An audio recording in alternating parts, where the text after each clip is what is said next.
नमस्कार विद्यार्थी मित्रांनो, स्वागत आहे तुमचं आपलं चॅनल ए क्लास एज्युकेशन वरती। मित्रांनो, आजच्या व्हिडिओमध्ये आपण तहसीलदार या पदाविषयी संपूर्ण सविस्तररित्या माहिती घेणार आहोत। तहसीलदार हे जे पद आहे मित्रांनो, ते गट अ श्रेणीमधलं राजपत्रित पद आहे आणि तहसीलदार होण्याकरिता तुम्हाला एमपीएससीच्या थ्रू म्हणजेच महाराष्ट्र पब्लिक सर्व्हिस कमिशन, ज्याला मराठीमध्ये महाराष्ट्र राज्य लोकसेवा आयोग आपण म्हणतो, त्याच्या थ्रू राज्यसेवा ही एक्झाम घेतली जाते आणि त्या एक्झामच्या माध्यमातून तुम्ही तहसीलदार ह्या पदी तुमची निवड त्या ठिकाणी केली जाते। पण मात्र तहसीलदार होण्याकरिता नक्की वयोमर्यादा काय असायला हवी, शैक्षणिक पात्रता काय असायला हवी, शारीरिक पात्रतेची नक्की काय गरज आहे, निवड कशा पद्धतीने होते, त्यासोबत तुम्हाला वेतन किती आहे, बदली कशा प्रकारे होते, कामाचं स्वरूप कशा पद्धतीने आहे, पदोन्नती म्हणजेच प्रमोशन कोणत्या पदावरती होतं, ही सगळी डिटेल माहिती जी आहे ती आपण या व्हिडिओमध्ये घेणार आहोत। मित्रांनो बघा, 2023चा जो पॅटर्न होता त्यामध्ये एमपीएससीचा सिलेबस जो आहे तो तुम्हाला एमसीक्यूज पॅटर्नने होता, मात्र आता डिस्क्रिप्टिव्ह पॅटर्न 2025 पासून स्टार्ट होणार आहे। मग त्याबद्दल नक्की नवीन सिलेबस काय आहे आणि नवीन सिलेबसचं स्वरूप कशा पद्धतीने, परीक्षेचं स्वरूप आहे, कशा पद्धतीने टप्पे आहेत, किती गुणांची एक्झाम आहे, सगळं काही आपण डिटेलमध्ये घेणार आहोत। कोणत्याही प्रकारची शंका या व्हिडिओ नंतर तुम्हाला राहणार नाही। चला तर मित्रांनो, आपण आजची व्हिडिओला सुरुवात करूया। पण त्यापूर्वी जर तुम्ही चॅनलवरती पहिल्यांदाच आले असाल तर चॅनलला सबस्क्राईब करून बेल आयकॉनवर देखील प्रेस करायला विसरू नका, जेणेकरून अशाच नवनवीन अपडेट आणि अशीच महत्त्वपूर्ण माहिती तुमच्यापर्यंत पोहोचत राहील। बघा मित्रांनो, तहसीलदार होण्याकरिता शैक्षणिक पात्रता जर आपण बघितली तर तुमच्याकडे पदवी असणं गरजेचं आहे। तुम्ही जर पदवीधर असाल मग या ठिकाणी शाखेचं बंधन नाहीये, म्हणजे तुम्ही कोणत्याही फील्डमधून पदवी घेतलेली असो, तुम्ही बीए केलेलं असो, त्यानंतर बीएससी असेल, तुम्ही इंजिनिअरिंग फील्डमधून असाल, त्यासोबत तुम्ही बी फार्मसी केलेलं असेल, कोणतीही पदवी असेल मित्रांनो, शाखेचं बंधनच नाहीये। तुम्ही कोणत्याही फील्डमधून जरी पदवी घेतली असेल तरी तुम्ही या ठिकाणी पात्र आहात। पण मात्र तुम्ही डिप्लोमा वगैरे केलेला असेल तर तुम्ही या ठिकाणी अपात्र असणार आहात। तुमच्याकडे पदवीच असणं गरजेचं आहे आणि पदवीच्या शेवटच्या वर्षाला असणारे पण पात्र असतात मित्रांनो। पण या ठिकाणी एक अपवाद आहे, म्हणजे पूर्व परीक्षा आणि मुख्य परीक्षा हे जे दोन टप्पे घेतले जाते बघा। तहसीलदार पदाची जी पहिली गोष्ट तुम्ही जर बघितलं तर 3 टप्पे असतात, पूर्व परीक्षा असते, मुख्य परीक्षा असते आणि मुलाखत असते। तर पूर्व परीक्षेला तुम्ही लास्ट इयरला असताना ॲपियर असता, म्हणजे तुम्ही त्या ठिकाणी पात्र असतात, तुम्ही एक्झाम देऊ शकता। मात्र मुख्य परीक्षेचा फॉर्म फिल करताना तुमच्याकडे तुमच्या पदवीच्या लास्ट सेमिस्टरचं जे मार्कशीट आहे ते तिथं त्या ठिकाणी अपलोड करणं महत्वाचं असतं। त्यामुळे मेन्सला तुम्ही डिग्री असल्याशिवाय पात्र होत नाहीत, फक्त तुम्ही प्री जी आहे ती लास्ट इयरला देऊ शकता। आणि त्यानंतर वयोमर्यादा जर आपण बघितली तर बघा, कमीत कमी 19 वर्ष तुमचं वय असणं गरजेचं आहे। तुम्ही जर अमागास असाल तर 38 वर्षापर्यंत तुम्ही फॉर्म फिल करू शकता। मागासवर्गीय किंवा मग अनाथ असाल तर 43 वर्षच आहे। खेळाडू अमागास असाल तरी 43 वर्ष आहे। खेळाडू मागासवर्गीय आणि अनाथ असाल तरी 43 वर्ष या ठिकाणी वयोमर्यादा आहे। आणि मित्रांनो, एक गोष्ट लक्षात घ्यायची आहे की तहसीलदार या पदाकरिता कोणतीही शारीरिक चाचणी या ठिकाणी होत नाही। दिव्यांग सुद्धा या ठिकाणी पात्र असतात। दिव्यांग म्हणजे काय तर हँडिकॅप, जे विकलांग उमेदवार आहेत, जे हँडिकॅप आहेत, ते या ठिकाणी पात्र असतात आणि त्यांना 45 वर्षापर्यंत या ठिकाणी ते फॉर्म जे आहेत फिल करू शकता। म्हणजे बघा, जवळजवळ 7 वर्षाची सूट जी आहे ती दिव्यांग उमेदवाराला दिलेली आहे तहसीलदार पदाकरिता। मग मित्रांनो, नक्की आहे तरी काय तहसीलदार पद, तर बघा, शासनाच्या तहसीलीचा तो प्रमुख अधिकारी असतो। तहसील म्हणजे काय तर वसुली, त्यामुळे तहसीलदार म्हणजे काय तर ग्रामीण जनतेकडून कर वसूल करणारा एक अधिकारी तहसीलदार असतो। आता गावाकडे तहसीलदार म्हणजे खूप पॉवरफुल पद आहे। तुम्ही जर गावात गेला तर तहसीलदार म्हटलं की तुम्ही विचारा गावातल्या लोकांना, खूप पॉवरफुल पद जे आहे तहसीलदार आहे ग्रामीण भागामध्ये। ग्रामीण म्हणण्याचा उद्देश असा की इतर प्रकारच्या जनतेकडून कर वसूल करण्यास अन्य अधिकारी असतात, पण जिल्ह्याच्या ज्या तुकड्याला आपण मराठीत तालुका म्हणतो, याला हिंदीमध्ये तहसील असं म्हटलं जातं। त्यामुळे तहसीलदार हा तालुक्याचा सर्वोच्च नागरी अधिकारी असतो, हे या ठिकाणी लक्षात घ्यायचं आहे। तर मित्रांनो, बघा, तहसीलदार जे आहे त्याकरिता बघा, तुम्हाला निवड जी आहे ती तुमची 2 पद्धतीने होते। म्हणजे तुम्हाला तहसीलदार 2 पद्धतीने होता येतं। एक म्हणजे तुम्ही जर स्वतः आता नायब तहसीलदार या पदावरती असाल, कार्यरत असाल, तर तुमच्या पदोन्नती म्हणजेच प्रमोशनच्या थ्रू 8 ते 10 वर्षानंतर तुमचं प्रमोशन जे आहे ते तहसीलदार पदावरती केलं जातं। मात्र जर तुम्ही सध्या नायब तहसीलदार वगैरे नाहीये, मात्र तुम्हाला आता तहसीलदार पदवी मिळवायची असेल, म्हणजे तहसीलदार हे पद मिळवण्याकरिता डायरेक्टली कसं तर दुसरा ऑप्शन आहे महाराष्ट्र लोकसेवा आयोगामार्फत म्हणजेच MPSCच्या मार्फत जी एक्झाम घेतली जाते ती एक्झाम द्यायची, ती क्रॅक करायची आणि तहसीलदार व्हायचं. ही आहे तुमची सेकंड स्टेज. मग प्रमोशन होतं का? तर यस, तहसीलदार पदाचं प्रमोशन जे आहे ते उपजिल्हाधिकारी पदी मित्रांनो होत असतं. हे या ठिकाणी लक्षात घ्यायचं आहे. मग परीक्षा होते का? तर यस, परीक्षा पण होते. कशा पद्धतीने होते काय ते आपण पूर्ण बघूया. त्यानंतर नक्की काय काय चेंजेस झालेले आहेत, नक्की सिलेबस वगैरे काय बदललेला आहे, सगळं सविस्तररित्या आपण बघणार आहोत.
तर मित्रांनो, आपण जर बघितलं तर परीक्षेचे 3 टप्पे आहेत.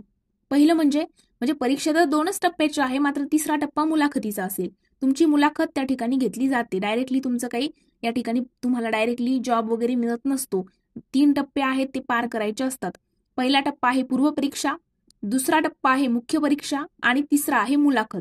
या तिन्ही टप्प्यातून एकदा तुम्ही गेले की तुम्हाला या ठिकाणी मग तुम्ही तहसीलदार जे आहे तुमची निवड या ठिकाणी होऊ शकते. मग नक्की परीक्षेचं स्वरूप कसं आहे? ओके, तर मित्रांनो 2023च्या जे अगोदरचं पॅटर्न काय जे होतं म्हणजे आता 25च्या अगोदरच आपण म्हणूया. आता ही 2024ची जी आहे लास्ट MCQs पॅटर्ननी एक्झाम होणार आहे. आता जे पॅटर्न आहे ते डिस्क्रिप्टिव्ह झालेलं आहे. डिस्क्रिप्टिव्ह म्हणजे काय? तर लेखी परीक्षा होणार आहे. जसं UPSCचं व्हायचं ना, मेन्सला जे लेखी परीक्षा व्हायची त्याच पद्धतीने आता MPSCचा पॅटर्न जो आहे तो आयोगाने राज्यसेवेचा पॅटर्न हा चेंज केलेला आहे. मित्रांनो, या ठिकाणी तुम्ही बघू शकता हे जे नवीन 2025च्या नवीन बदलानुसार नक्की परीक्षा कशी होणार आहे, या नवीन स्वरूप कसं आहे ते मी या स्लाइडमध्ये तुम्हाला सांगितलेलं आहे. तर बघा, राज्यसेवा पूर्व परीक्षा, स्टेट सर्व्हिस प्रिलिमिनरी एक्झामिनेशन. परीक्षेची योजना कशी आहे तर बघा, पहिला पेपर हा 200 गुणांचा असेल आणि त्याकरिता 2 तास तुम्हाला कालावधी दिलेला असेल आणि दर्जा जो आहे तो पदवीचा असेल.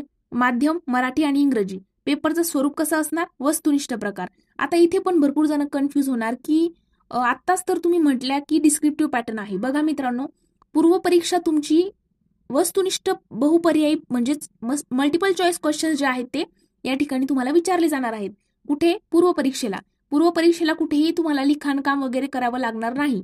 तुम्हाला डिस्क्रिप्टिव्ह म्हणजेच मल्टिपल चॉईस क्वेश्चन्स वरती एक प्रश्न असणार, खाली 4 पर्याय असणार. अशाच पद्धतीने पूर्व परीक्षेचा पेपर होतो. मात्र मुख्य परीक्षेला तुम्हाला आता लेखी पेपर असणार आहे 2025च्या एक्झाम पासून.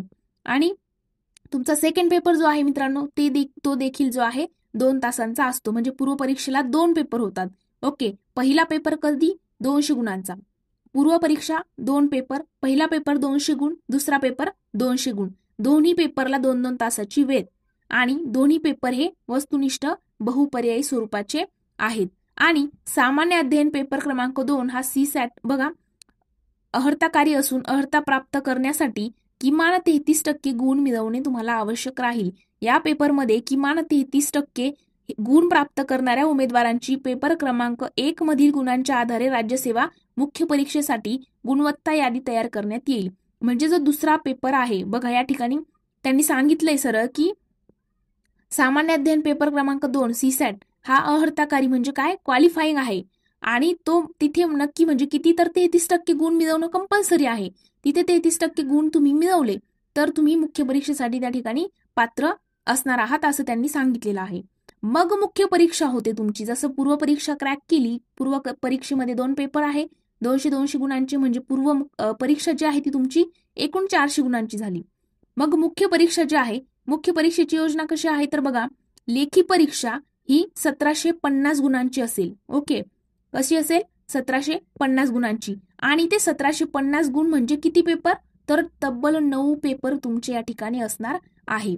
आणि मित्रांनो, मुलाखत आणि व्यक्तिमत्व चाचणीकरिता 275 गुण, अशी टोटल मुख्य परीक्षा 2025 गुणांची असणार आहे. या अगोदर काय व्हायचं, 800 गुणांचीच तुमची मुख्य परीक्षा जी आहे घेतली जायची. 4 सरळ पेपर असायचे, GS1, GS2, GS3, GS4 आणि संपली मुख्य परीक्षा. मात्र 2025च्या नवीन बदलानुसार तुम्हाला या ठिकाणी लेखी परीक्षा जी आहे, लेखी परीक्षेमध्ये 9 पेपर घेतले जातील आणि ते टोटल गुण जे आहेत ते आहे 1750 गुण आणि मुलाखतीला 275 गुण. सेम UPSCचा पॅटर्न यांनी फॉलो केलेला आहे आणि टोटल तुमचे 2025 गुणांची फायनल मेरिट लिस्ट जी आहे ती लागेल. आणि मित्रांनो, मग पेपर पहिला, पेपर दुसरा, त्यानंतर असे 9 पेपर जे आहेत, मग ते नक्की 9 पेपर कोणकोणते आहेत ते आपण बघणार आहोत. मुख्य परीक्षा किती गुणांची आहे? टोटल 2025 गुणांची. लेखी परीक्षेचे 9 पेपर, त्यामध्ये 1750 गुणांचे आणि मुलाखत ही 275 गुणांची आहे. मग बघा, पहिला पेपर जो आहे तो असणार मराठीचा. मराठीच्या पेपरला तुम्हाला 300 गुण दिले जातील. मग त्यामध्ये बघा, माध्यम जे आहे मराठीच, कालावधी 3 तास असेल आणि पात्रता काय आहे तर 25% गुण, म्हणजे 25% या ठिकाणी मिळवणं गरजेचंच आहे. पेपर दुसरा तुमचा असेल इंग्रजीचा, त्याकरिता 300 गुण आणि माध्यम इंग्रजी असेल, कालावधी 3 तास. बघा, दोन्ही पेपरला 3-3 तास कालावधी दिला जाईल. त्यानंतर जर आपण बघितलं तर प्रश्नपत्रिकेचं स्वरूप जे आहे मित्रांनो, ते काय आहे? पारंपरिक वर्णनात्मक. काय सांगितले? वर्णनात्मक म्हणजे काय तर त्या ठिकाणी तुम्हाला हे बाकीचे पेपर जे आहेत ते लिहायचे आहेत. तुमच्या हाताने लेखी परीक्षा तुमची या ठिकाणी होणार आहे. बघा, या ठिकाणी वरती दिलेलं आहे की गुणवत्तेसाठी मोजले जाणारे पेपर. आता लास्ट जी तुमची मेरिट लिस्ट लागते त्याकरिता गुणवत्तेसाठी मोजले जाणारे पेपर कोणकोणते आहे? पेपर 3, 4, 5, 6, 7, 8 आणि 9. मग पेपर 3 जो आहे त्याच्यामध्ये असतो निबंध. निबंध असतो तुम्हाला 250 मार्काला. त्यामध्ये तुम्हाला पदवीधर, म्हणजे आताच मी सांगितलेलं आहे, तुम्हाला डिस्कस आपण केलेला आहे. निबंध जो आहे तो 250 गुणांसाठी आहे. मराठी आणि इंग्रजी कोणतंही माध्यम तुम्ही निवडू शकता, म्हणजे तुम्ही मराठीतून जर एक्झाम द्यायची असेल मराठीतून द्या. जर तुमचं CBSE पॅटर्न असेल अगोदरपासून, तुम्ही इंग्लिशमध्येही एक्झाम देऊ शकता. मग निबंधाकरिता त्या ठिकाणी टायमिंग दिलेला आहे 3 तास. त्यानंतर पेपर क्रमांक 4 जो आहे त्यामध्ये सामान्य अध्ययन 1, त्यामध्ये 250 जे गुण आहेत ते दिले जातील आणि मराठी इंग्रजी तुमच्या वेळेनुसार, म्हणजे तुम्हाला जे काही वाटत असेल मराठीमध्ये द्यायचं आहे मराठीमध्ये, इंग्लिशमध्ये द्यायचं असेल इंग्लिशमध्ये. ओके, त्यानंतर आता आपण इकडचं वाचत बसणार नाहीये, सगळ्यांना सेम आहे. 5वा पेपर असणार आहे सामान्य अध्ययन 2, त्यामध्ये 250 गुण. त्यानंतर आहे सामान्य अध्ययन पेपर 6वा, सामान्य अध्ययन 3, पेपर 7वा सामान्य अध्ययन 4. सगळ्यांना 250 गुण डिव्हाइड केलेले आहेत मित्रांनो. पेपर 8वा आणि 9वा बघा, पेपर क्रमांक 8 जो आहे तो आहे वैकल्पिक विषय क्रमांक 1 आणि पेपर क्रमांक 9 हा वैकल्पिक विषय क्रमांक 2. या ठिकाणी तुम्ही विषय जे आहेत ते मुख्य परीक्षेकरिता चॉईस करायचे आहेत आणि ते विषय तुम्ही त्या ठिकाणी म्हणजे तुम्ही चॉईस करू शकता. मुख्य परीक्षेला तुम्हाला UPSCचा पॅटर्न जर माहित नसेल ना, तुम्ही एकदा युट्यूबवरती, तसं मी अपलोड करेलच नेक्स्ट व्हिडिओ, की नक्की म्हणजे डिटेलमध्ये आपण नंतर सिलेबस बघूयात. राज्यसेवा मुख्यचा सिलेबस जो आहे तो आपण डिटेलमध्ये डिस्कस करूया. त्याकरिता तुम्हाला चॅनलला सबस्क्राईब करायचं आहे. आपण डिटेल इन्फॉर्मेशन देखील नेक्स्ट व्हिडिओमध्ये नक्कीच घेऊ. तर आपण आजचा व्हिडिओ ऑलरेडी खूप लॉंग झालेला आहे मित्रांनो. वयोमर्यादा आपण बघितली, शैक्षणिक पात्रता बघितलेली आहे, त्यानंतर निवड कशा पद्धतीने होतं, त्यानंतर तहसीलदार पद नक्की काय आहे, प्रमोशन कशा पद्धतीने होतं, परीक्षेचे किती टप्पे आहेत तुम्हाला सांगितलं. पूर्व परीक्षा 400 गुण, मुख्य परीक्षा टोटल 2025 गुण, 275 गुणांची मुलाखत आणि त्यानंतर जे पेपर आहेत ते 1750 गुणांचे 9 पेपर तुमचे घेतले जातात आणि नंतर तुमची मुलाखत असते. तर हा झाला पूर्ण तहसीलदार पदाचा जो म्हणजे पूर्ण काही पहिले स्टार्टिंग एकदम म्हणजे पात्रता असण्यापासून तर परीक्षेचा मुलाखतीपर्यंतचा सगळा जो काही आपण पॅटर्न आहे तो समजून घेतलेला आहे. यानंतरही तुम्हाला असं वाटत असेल की काहीतरी तुमच्या मनामध्ये डाऊट आहेत, काही क्वेश्चन्स आणखी क्लिअर झालेले नाहीत, तर तुम्ही कमेंट सेक्शनमध्ये विचारू शकता किंवा आपल्या चॅनलच्या अबाउट सेक्शनमध्ये जायचं आहे. त्या ठिकाणी इंस्टाग्राम आणि टेलिग्रामची लिंक दिलेली आहे. तिथे जाऊन तुम्ही पर्सनली मेसेज करू शकता आणि त्या ठिकाणी तुम्हाला तुमच्या प्रत्येक प्रश्नाचं उत्तर जे आहे मित्रांनो मिळणार आहे. चला तर मित्रांनो, आपण आजचा व्हिडिओ इथेच थांबूया. व्हिडिओ आवडला असेल तर व्हिडिओला लाईक, कमेंट आणि तुमच्या मित्रांसोबत देखील शेअर करायला विसरू नका. Thank you so much.